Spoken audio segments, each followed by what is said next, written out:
Students, class 12th chemistry में आज हम लोग नया चैप्टर स्टार्ट करने वाले हैं। यूनिट 8 डी तथा एफ ब्लॉक के तत्व। ठीक है, तो चलिए पढ़ना स्टार्ट करते हैं। सबसे पहले हम इसका जनरल इंट्रोडक्शन देखेंगे। ठीक है, कि हमको डी और एफ ब्लॉक के तत्व में क्या पढ़ना है, किसे डी ब्लॉक का तत्व और किसे एफ ब्लॉक का तत्व कहा जाता है। तो आवर्त सारणी में डी ब्लॉक में समूह 3 से 12 तक के तत्व आते हैं। ठीक है, जिसमें चारों दीर्घ आवर्तों में n-1 डी कक्षक भरे जाते हैं। एफ ब्लॉक के तत्व वे तत्व हैं जिसमें छठवें तथा सातवें आवर्त में 4f तथा 5f कक्षकों में इलेक्ट्रॉन भरे जाते हैं। ठीक है, डी ब्लॉक के तत्वों को संक्रमण तत्व एवं एफ ब्लॉक के तत्व को आंतरिक या अंतः संक्रमण तत्व कहा जाता है। अब मैं आपको इसको डिटेल बताऊंगी। ठीक है, तो आपने आवर्त सारणी देखा होगा। आवर्त तालिका में इस प्रकार से तत्व बने हैं, क्षारीय तत्व और क्षारीय मृद धातु। इसको बोलते हैं एस ब्लॉक के तत्व। क्षारीय धातु और क्षारीय मृद धातु है। उसके बाद इस प्रकार से बना है आपका पी ब्लॉक का तत्व। ठीक है, जिसमें समूह 12, 13, 14, 15, 16, 17, 18 तत्व आते हैं। ठीक है, इसे हम कहते हैं पी ब्लॉक के तत्व। और यहां पर 1, 2, 3, 4 जो 4 श्रेणी होते हैं, इसको हम बोलते हैं डी ब्लॉक के तत्व। इस प्रकार से आपने देखा होगा आवर्त तालिका। ठीक है, और नीचे में क्या होता है, नीचे में अलग से पूरा होता है एफ ब्लॉक के तत्व। ठीक है, इस प्रकार से आवर्त तालिका बना होता है। ठीक है, इस प्रकार से आवर्त तालिका बना होता है जिसमें एस ब्लॉक और पी ब्लॉक, ठीक है, पी ब्लॉक के तत्वों के मध्य डी ब्लॉक के तत्व होते हैं। तो डी ब्लॉक के तत्व में क्या होते हैं, यहाँ समूह 13 से होगा ना, समूह 13 से होगा। समूह 3 से लेकर के समूह 12 तक के तत्व। ठीक है, समूह 3 से लेकर के समूह 12 तक के तत्व जो आएंगे उसे हम लोग कहेंगे डी ब्लॉक के तत्व। और डी ब्लॉक के तत्व में जो n-1 डी कक्षक है वो उसमें मतलब इलेक्ट्रॉन भरे जाएंगे। ठीक है, n-1 डी कक्षकों में ही इलेक्ट्रॉन भरे जाएंगे। और डी ब्लॉक के तत्वों को संक्रमण तत्व कहा जाता है। कारण क्या है, क्योंकि यह एस ब्लॉक के तत्व और पी ब्लॉक के तत्व दोनों के तत्वों के साथ गुणों में समानता प्रदर्शित करता है, अर्थात दोनों के मध्यवर्ती है। इनमें एस ब्लॉक के तत्वों के समान भी गुण आएंगे और पी ब्लॉक के तत्वों के समान भी गुण आएंगे। तो गुणों में समानता या गुणों के मध्यवर्ती होने के कारण इसमें संक्रमण के गुण आने के कारण इन्हें हम संक्रमण तत्व कहते हैं। और एफ ब्लॉक के तत्व को आवर्त सारणी में नीचे अलग से स्थान दिया गया है, इस कारण इसको आंतरिक संक्रमण तत्व या अंतः संक्रमण तत्व कहेंगे। तो यह हो गया है डी और एफ ब्लॉक के तत्वों का जनरल इंट्रोडक्शन। अब हम लोग संक्रमण तत्व के तत्वों का रसायन पढ़ेंगे। ठीक है, संक्रमण तत्व किसे कहेंगे, डी ब्लॉक के तत्वों को ही संक्रमण तत्व क्यों कहेंगे, सबसे पहले हम ये देखते हैं।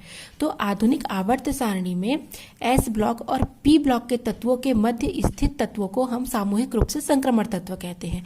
अभी हमने देखा एस ब्लॉक के तत्व और पी ब्लॉक के तत्वों के बीच स्थित था डी ब्लॉक के तत्व, तो इस कारण इनको हम सामूहिक रूप से क्या कहेंगे, संक्रमण तत्व कहेंगे।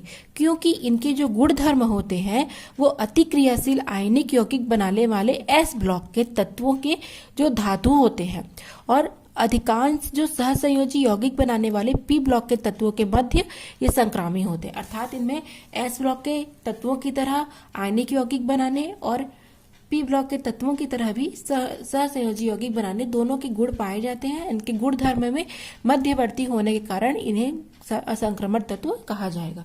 तो अगर हमको इसको परिभाषा के रूप में लिखनी है तो किस प्रकार से लिखेंगे परिभाषा इसकी हो जाएगी, वे तत्व जिनमें परमाणुवीय अवस्था में अथवा उस तत्व की किसी सामान्य ऑक्सीकरण अवस्था में डी कक्षक आंशिक रूप से भरे हुए होते हैं उनको हम संक्रमण तत्व कहते हैं। ठीक है, बहुत सरल है। वे तत्व जिनमें परमाणुवीय अवस्था में अथवा उस तत्व की किसी सामान्य ऑक्सीकरण अवस्था में डी कक्षक आंशिक रूप से भरे होते हैं, अर्थात अपूर्ण रूप से भरे होते हैं, अगर तो ही वो संक्रमण तत्व कहलाएंगे। अगर उनमें जो इलेक्ट्रॉन है वो पूर्ण पूरित होंगे तो वो संक्रमण तत्व की श्रेणी में नहीं आएंगे। ठीक है, अगर डी कक्षक आंशिक रूप से भरे हैं, अपूर्ण भरे हैं, तो ही वो संक्रमण तत्व कहलाएंगे। तो ये बात आपको हमेशा याद रखनी है कि अगर कोई तत्व संक्रमण तत्व की श्रेणी में आ रहा है तो उनमें जो डी कक्षक है या तो वो आंशिक या अपूर्ण रूप से भरा होगा, क्योंकि अगर उसमें सारे इलेक्ट्रॉन युग्मित होंगे, पूर्ण पूरित होगा, तो वो संक्रमण तत्व की श्रेणी में नहीं आएगा। अथवा वे सभी तत्व संक्रमण तत्व कहलाते हैं जिनके परमाणु अथवा आयन के अपूर्ण रूप से भरे डी कक्षक हो। सीधी सी बात है, संक्रमण तत्व वे तभी कहलाएंगे जब उनके परमाणु और आयन में अपूर्ण रूप से भरे डी कक्षक हो, अर्थात उनके डी कक्षक अपूर्ण होने चाहिए। ठीक है, तो ये बात आपको हमेशा याद रखनी है कि संक्रमण तत्व तभी कहलाएंगे कि उनमें अपूर्ण रूप से डी कक्षक होंगे। तो इसका सामान्य इलेक्ट्रॉनिक विन्यास है n-1d 1 to 10 ns 0 to 2। तो ये संक्रमण तत्व का सामान्य इलेक्ट्रॉनिक विन्यास है। ठीक है, और जो भी तत्व n-1 डी कक्षक अपूर्ण भरा है तो वो संक्रमण तत्व की श्रेणी में आएगा। इसके बाद हम संक्रमण तत्वों का वर्गीकरण देखेंगे। ठीक है, तो संक्रमण तत्वों को 4 श्रेणियों में वर्गीकृत किया गया है। प्रथम श्रेणी में आएंगे, इनमें चतुर्थ आवर्त के स्कैंडियम से लेकर के जिंक तक के 10 तत्व आते हैं। ठीक है, द्वितीय संक्रमण श्रेणी में इनमें पंचम आवर्त के इट्रियम से लेकर के कैडमियम तक के 10 तत्व आते हैं।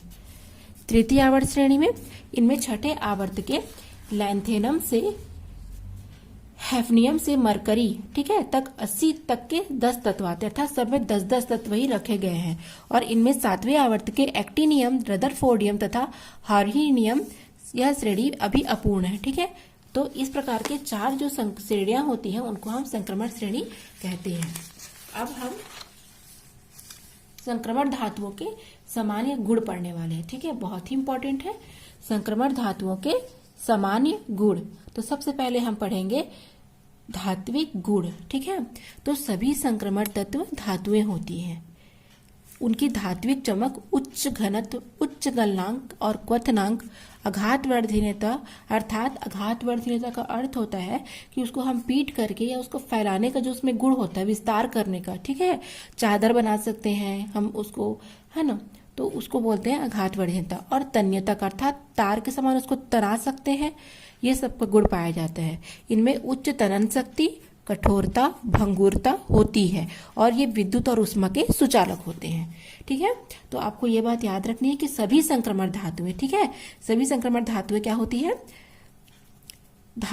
सभी संक्रमण तत्व धातु होती हैं, अर्थात उसमें धात्विक चमक, घनत्व, गलनांक, क्वथनांक सब इसका उच्च ही होगा। ठीक है, अब देखेंगे अयुग्मित डी इलेक्ट्रॉनों की संख्या अधिक होने से बंध प्रबल होते हैं। अर्थात अगर डी कक्षक जितने ज्यादा अपूर्ण है, जितने ज्यादा उनमें अयुग्मित इलेक्ट्रॉन होंगे वह उतना ही प्रबल बंध बनाएगा।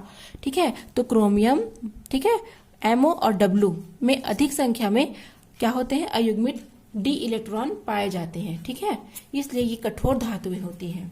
तो आप लोग को ये बात याद रखना है। ठीक है, आप लोग को ये बात हमेशा याद रखना है कि जितनी ज्यादा अपूर्ण होंगी उतनी ही ज्यादा उनमें प्रबल बंध पाए जाएंगे। ठीक है, यहाँ पर डब्लू का मतलब है टंगस्टन। ठीक है, डब्लू का मतलब होता है टंगस्टन और एमओ का मतलब है मॉलिब्डेनम।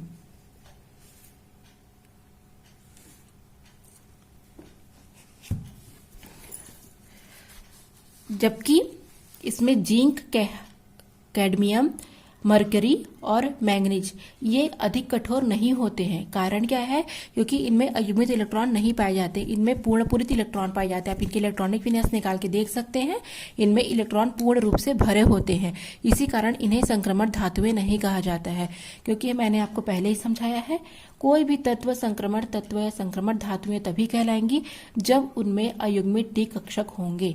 जितने ज्यादा अयुग्मित इलेक्ट्रॉन होंगे डी कक्षक में वह उतना ही प्रबल बंध का निर्माण करेगा।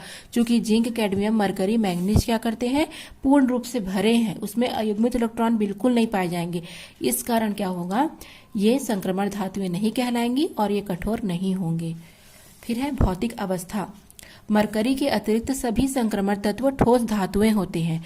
क्यों? क्योंकि मरकरी में सभी इलेक्ट्रॉन युग्मित होते हैं, पेयर्ड होते हैं, इनमें किसी भी प्रकार का कोई अयुग्मित इलेक्ट्रॉन नहीं होता है। इसी कारण ये कमरे के ताप पर ये द्रव अवस्था में होते हैं। बाकी जितने भी आपके संक्रमण तत्व हैं वो सभी ठोस होंगे, केवल मरकरी इसमें द्रव होगा, क्योंकि ये अयुग्मित इलेक्ट्रॉन नहीं होते हैं इसमें।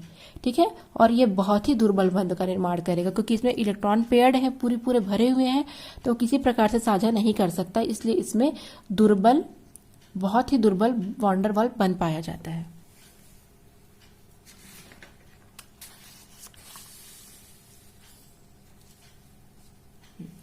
उसके बाद है परमाणविक त्रिज्या। संक्रमण तत्वों की परमाणविक त्रिज्याएं S एवं P ब्लॉक के तत्वों के मध्यवर्ती होती है। ठीक है, अर्थात इनमें जो परमाणु की त्रिज्या होगी वो S और P ब्लॉक के तत्वों के से कुछ हद तक के समानता प्रदर्शित करेगी। तो D ब्लॉक के तत्वों में जो परमाणु त्रिज्या है उनकी निम्नलिखित प्रवृत्तियां होती हैं। पहला क्या हो जाएगा, सामान्यतः D ब्लॉक के किसी श्रेणी में परमाणु क्रमांक बढ़ने पर, ठीक है, परमाणु त्रिज्या घटती है, लेकिन यह श्रेणी के मध्य तक ही होती है। इसके बाद त्रिज्या का जो अंतर होता है या उसके जो परमाणु त्रिज्या में जो कमी आती है वो अपेक्षाकृत कम हो जाती है। ठीक है, क्या होता है, डी ब्लॉक की जो श्रेणी होती है उसमें परमाणु क्रमांक बढ़ेगा, तो जाहिर सी बात है जब परमाणु क्रमांक में वृद्धि होगी तो परमाणु का आकार बढ़ेगा। ठीक है, तो इस कारण क्या होगी, इसकी त्रिज्याएं कम होंगी, लेकिन कुछ हद तक के बाद वो अपने आप रुक जाएंगी, क्योंकि इसके n-1d कक्षकों में इलेक्ट्रॉन भरने के कारण इनका जो परिरक्षण प्रभाव है, ठीक है, वो क्या होता है, नाभिकीय आवेश को संतुलित कर लेता है।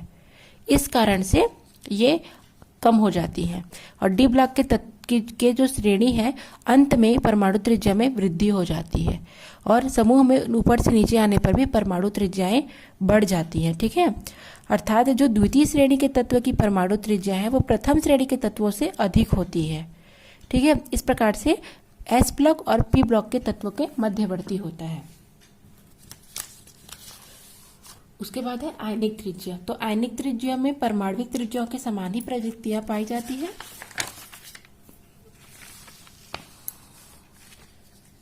चूंकि संक्रमण धातु में भिन्न भिन्न ऑक्सीकरण अवस्थाओं में पाई जाती है, इस कारण विभिन्न ऑक्सीकरण अवस्थाओं में भी आयनिक त्रिज्याएं भी इनमें भिन्न भिन्न होगी।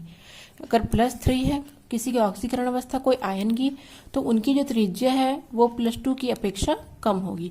क्यों? क्योंकि प्रभावकारी नाभिकीय आवेश बढ़ने के कारण ऐसा हो जाता है। ठीक है, प्रभावकारी नाभिकीय आवेश बढ़ेगा और डी ऑर्बिटल में इलेक्ट्रॉनों द्वारा नाभिक का ठीक से आवरण नहीं होने पाने के कारण क्या होता है, आयनिक त्रिज्या के मान में कमी आती है। ठीक है, तो आज का क्लास यहाँ पर खत्म होता है। Thanks for watching.